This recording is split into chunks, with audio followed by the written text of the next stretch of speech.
और Asian games में gold medal जीतने वाली पहली भारतीय महिला रेसलर विनेश फोगाट पर उनकी बहन और भाजपा नेता बबीता फोगाट ने निशाना साधा है। पेरिस ओलंपिक में विनेश फोगाट वजन ज़्यादा होने के कारण गोल्ड मेडल मैच से डिस्क्वालीफाई हो गई थी। इसके बाद वह भारत लौटी तो उनका जोरदार स्वागत हुआ। वह कुछ दिनों के बाद कांग्रेस में शामिल हुई। हरियाणा विधानसभा चुनाव में जुलाना जीत से ताल ठोक रही है। बबीता ने बताया कि विनेश को लेने उनके पिता महावीर फोगाट एयरपोर्ट जाने वाले थे, लेकिन वहां दीपेंद्र हुड्डा कोच बनकर खड़े थे। महावीर फोगाट को उस दौर घटी घटनाक्रम से दुख हुआ। बबीता ने एक टीवी इंटरव्यू के दौरान विनेश फोगाट की राजनीति में आने, कांग्रेस में शामिल होने और पेरिस ओलंपिक के फाइनल से डिस्क्वालीफाई होने समेत अन्य मुद्दों पर अपनी राय दी।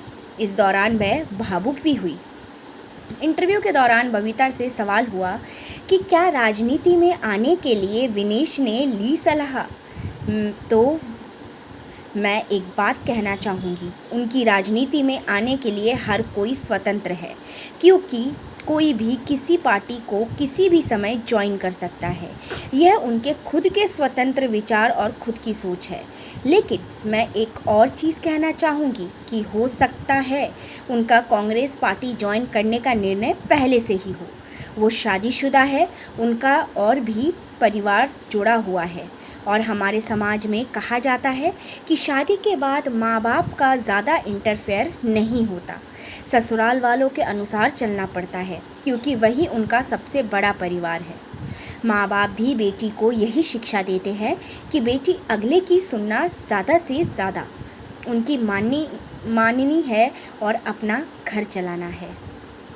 इसके बाद बबीता से सवाल हुआ कि आजकल विनेश किसी की नहीं सुनती। इस पर उनका कहना है, हम तो कहेंगे कि परिवार के लोगों की सुनेगी। इसके बाद सवाल हुआ कि हुड्डा जी से नाराज़गी है, परिवार में फूट डाली है। बबीता ने कहा, देखिए बिल्कुल है। इस चीज़ को आपने देखा होगा कि मनु भाकर जब मेडल लेकर आई तो एयरपोर्ट पर कोच उनके साथ थे। आप देखेंगे अमन शहरावत को जब वो मेडल लेकर आए उनके कोच साथ थे। वहाँ पर कोच बनकर दीपेंद्र हुड्डा जी खड़े थे। जिस कोच यानी कि महावीर फोगाट ने इतनी मेहनत कराई इतने साल और आज उस कोच की जगह दीपेंद्र हुड्डा जी खड़े हैं, तो किसको दुख नहीं होगा, किसको तकलीफ़ नहीं होगी।